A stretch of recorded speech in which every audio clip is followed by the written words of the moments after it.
আপনি বললেন আপনাদের ভিতরে চাঁদাবাজ না এবং দুর্নীতিবাজ না, তাহলে আপনাদের সংগঠন চলে কিসের উপর ভিত্তি করে? আমাদের সংগঠন চলে প্রত্যেক কর্মীর নিজস্ব অর্থায়নে।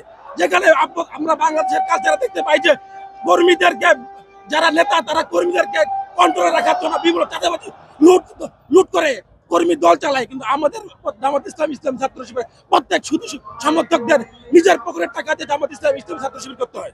সেজন্য আমাদের এখানে কোনো দুর্নীতিবাদ চাঁদাবাজ হয় না। আমাদের যে এমপি প্রার্থী হবে তার তো দলের পক্ষ থেকে তাকে তার তো পিছনে আমাদের অর্থায়ন যায়, কিন্তু তার থেকে কোনো কিছু খরচ করতে হয় না।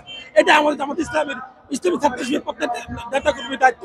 সেই জন্য আমাদের নেতাকর্মীগুলো, আমাদের যারা এমপি প্রার্থী হয় তাদের কোনো দুর্নীতির সাথে জড়িত হতে পারে না, হতে হয় না, কারণ তার নির্বাচন তার খরচ হয় না, যে যা খরচ করে সব সংগঠন করে। এবং স্থানীয় যে আসনের যিনি নির্বাচন করবেন ওই আসনে যে কর্মী সুদী আছেন, রোকন আছে, তাদের নিজস্ব ভোটে নিজস্ব অর্থায়নে তাদেরকে মনে করেন খরচ করা পরিচালিত হয় নির্বাচনী ব্যয়।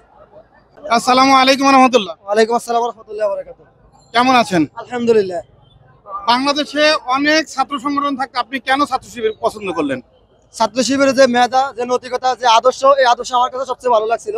এবং এই আদর্শটা তাদের আল্লাহ এবং আল্লাহ এবং রাসূল সাল্লাল্লাহু আলাইহি ওয়াসাল্লাম প্রতিষ্ঠিত সুন্নাহ অনুযায়ী তারা তাদের জীবন বিধানটা পরিচালিত করে। তাদের একমাত্র উদ্দেশ্য থাকে আল্লাহ সন্তুষ্টি অর্জন করা। এই আল্লাহ সন্তুষ্টি অর্জনের মাধ্যমে সে জান্নাত পাবে। আমি ওই জান্নাতের আশায়, আল্লাহ সন্তুষ্টি অর্জনের মাধ্যমে আমি জান্নাতের আশায় ইসলাম ছাত্র শিবিরে যোগদান করেছি। ছাত্র শিবির করার আগে আপনি কোন দল করতেন? আমি কোনো দল করতাম না, আমি ক্লাস 7 থেকে ছাত্র শিবিরে যোগদান করছি। ছাত্র শিবিরের মধ্যে কি কোনো নেশাখোর বা প্রেম প্রীতি করা এই ধরনের কোনো মানুষ নাই? আপনি যদি পেয়ে থাকেন আমাকে দেখেন, আমার প্রমাণ দেখেন, তাহলে আমি ইনশাআল্লাহ এখানে বেরিয়ে যাবো, কথা দিচ্ছি আপনাকে। যদি প্রমাণ দেখাতে পারেন, এখানে নাই বিদায় আমি এখানে প্রবেশ করতে পারছি। নেশায় আর প্রেম প্রীতিতে যুব সমাজ জর্জরিত, সেখান থেকে শিবির কিভাবে ছাত্রদেরকে রক্ষা করে? শিবির ছাত্রদেরকে নৈতিকতা শিক্ষা দেয়, বিশেষ করে তাদেরকে নামাজ, কোরআন, তাদের পড়াশোনা, অধ্যয়নগত নীতি নৈতিকতাগুলো তাদেরকে ভালোভাবে শিক্ষা দেয়। এই শিক্ষার মাধ্যমে শিবির তার ছাত্রদেরকে, তার বলয়কে, তার সংগঠন নেতৃবৃন্দদেরকে, কর্মীদেরকে তারা মানে নৈতিকতা রক্ষা করে, তাদেরকে যুব সমাজকে রক্ষা করে। শুধু শিবির নেতৃবৃন্দ না, শিবির চেষ্টা করে বাইরে সাধারণ ছাত্র যারা আছে তাদের মাঝে কি এই নৈতিকতা ছড়িয়ে দেওয়ার জন্য। তারা এই আল্লাহ সন্তুষ্টি অর্জনের উদ্দেশ্যে তাদের এই কাজগুলো করে থাকে। আসসালামু আলাইকুম রহমতুল্লাহ। ওয়ালাইকুম আসসালাম। আপনি কি করেন? আমি বাংলাদেশ ইসলাম ছাত্র শিবির। বাংলাদেশে এতগুলো দল থাকতে, যেরকম ছাত্রলীগ, ছাত্র দল, জাসদ ইত্যাদি দল, আরো অনেকগুলো দল থাকতে আপনি কেন শিবিরকে পছন্দ করলেন? আপনাকে দেখতে হবে বাংলাদেশে যতগুলো ইসলামী দল আছে, ইসলামী দলগুলোর মধ্যে বাংলাদেশ ইসলামী ছাত্র শিবির অন্যতম। ছাত্র শিবির একটা প্রতিষ্ঠান। এই প্রতিষ্ঠানের মধ্যে কেউ যদি এখানে ইনক্লুড হয় তাহলে সে প্রত্যেকটা কাজ তার সিলেবাস অনুযায়ী সে ছোট থেকে বড় যাবে। মনে করেন যে আমাদের শিবিরের 4টা শ্রেণী আছে, একটা হচ্ছে সমর্থক, একটা হচ্ছে কর্মী, সাথী এবং সদস্য। এবং একজন সমর্থক হিসেবে প্রথমে ইসলামী ছাত্র শিবিরের যে সমর্থক হওয়ার জন্য যে প্রয়োজন, বই পড়া প্রয়োজন, যেগুলো পড়লে মানুষ নীতি নৈতিকতার দিকে উদ্ভাবিত হবে, সেসব জিনিস আমরা প্রথমে সমর্থকদেরকে দিই, তারপর কর্মীদেরকে দিই, তারপরে সদস্য, সাথী, তারপর সদস্য। এইভাবে আমাদের একটা প্রক্রিয়া, একটা মনে করেন একটা ক্লাস 1 থেকে ক্লাস 10 পর্যন্ত মানুষ পাস করতে যেমন বই পড়তে হয়, আমাদের ইসলামী ছাত্র শিবিরের প্রত্যেকটা ক্যাটাগরি ভাগ করতে গেলে প্রত্যেকটা বই পড়তে হয়। ইনশাল্লাহ আমাদের ইসলামী ছাত্র শিবির আমরা এমন মানুষ হিসাবে তৈরি করে যে মানুষগুলো বাংলাদেশে যে জায়গায় কাজ করে সেখানে নৈতিক দায়িত্ববোধ থেকে সততার সহিত দায়িত্ব পালন করবে ইনশাল্লাহ। শিবিরের ছেলেরা কি কোনো নেশার সাথে যুক্ত কিনা? না না, আমার জানার মধ্যে শিবিরের ছেলেরা নেশার সাথে জড়িত না, কারণ ইসলামী ছাত্র শিবির একমাত্র আল্লাহর আনুগত্য করে। আল্লাহ তাআলা কোরআন শরীফে বলেছেন, কোনো নেশাগ্রস্ত আমার জন্য ধারে কাছে না আসে। সেজন্য ইসলামী ছাত্র শিবির কোনো নেশার সাথে জড়িত না।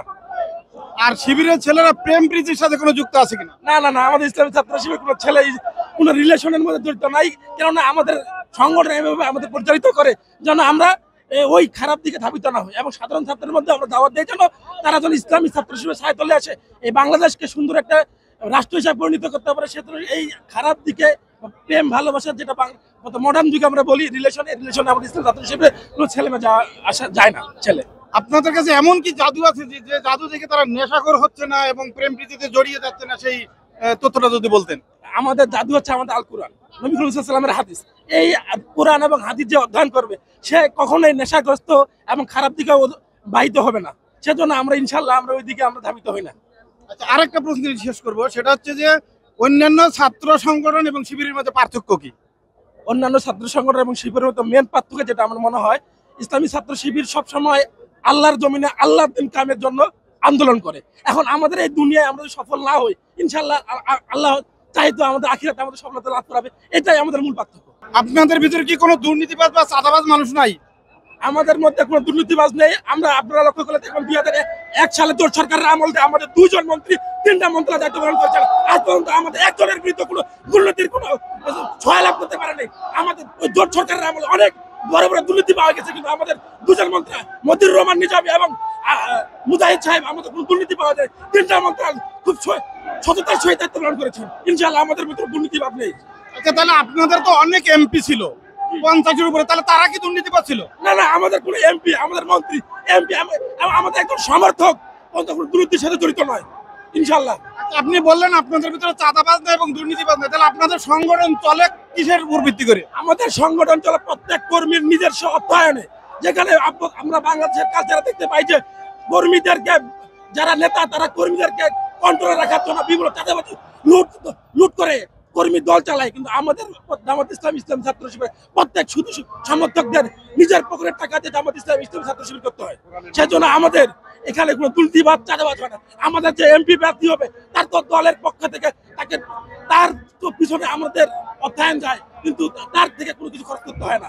এটা আমাদের জামাত ইসলামী ছাত্র শিবির প্রত্যেক নেতাকর্মীর দায়িত্ব। সেই জন্য আমাদের নেতাকর্মীগুলো, আমাদের যারা এমপি প্রার্থী হয় তাদের কোনো দুর্নীতির সাথে জড়িত হতে পারে না, হতে হয় না, কারণ তার নির্বাচন তার খরচ হয় না। যে যা খরচ করে সব সংগঠন করে, এবং স্থানীয় যে আসনের যিনি নির্বাচন করবেন ওই আসনে যে কর্মী সুদী আছেন, রোকন আছে, তাদের নিজস্ব ভোটে নিজস্ব অর্থায়নে তাদেরকে মনে করেন খরচ করা পরিচালিত হয় নির্বাচনী ব্যয়। আজকে আপনারা কি কারণে এখানে জড়ো হচ্ছেন? আজকে আমাদের মূলত আমরা জড়িত হয়েছি যে আমাদের ঢাকা বাংলাদেশ জামাত ইসলামীর ভারপ্রাপ্ত সেক্রেটারি জেনারেল মাওলানা এটিএম আজহারুল ইসলামের মুক্তির দাবিতে। আমরা জানি উনি 2006 সালে 28 অক্টোবর এই পল্টন ময়দান থেকে আওয়ামী খুনিবাদী আওয়ামী লীগী হায়নারা এই পল্টন ময়দান থেকে আমাদের ভাইদেরকে উনি তখন আমাদের বাংলাদেশ জামাত ইসলাম ঢাকা মহানগরের আমির ছিলেন, তৎকালীন আমির। ওই আমির থাকা অবস্থায় এখানে আমাদের 28 অক্টোবর একটা প্রোগ্রাম ছিল। ওই প্রোগ্রামে আওয়ামী লীগ আমাদের ভাইদের অত্যন্ত জুলুম নির্যাতন করে আমাদের ভাইদেরকে শহীদ করেছিল। এর প্রতিবাদে আজকে আমরা আজহার ভাইয়ের মুক্তির দাবিতে এখানে এসেছি, এবং আমাদের ন্যায়ের প্রতি দাঁড়িপাল্লার জন্য আমাদের যে হাইকোর্টে যে আমাদের রায়টা ছিল, এই রায়ের পরিপ্রেক্ষিতে আমাদের দাঁড়িপাল্লা ফিরে পাওয়ার জন্য আমরা উদ্বোধন কর্তৃপক্ষকে আজকে আমরা আবেদন জানাবো। এখানে আন্দোলন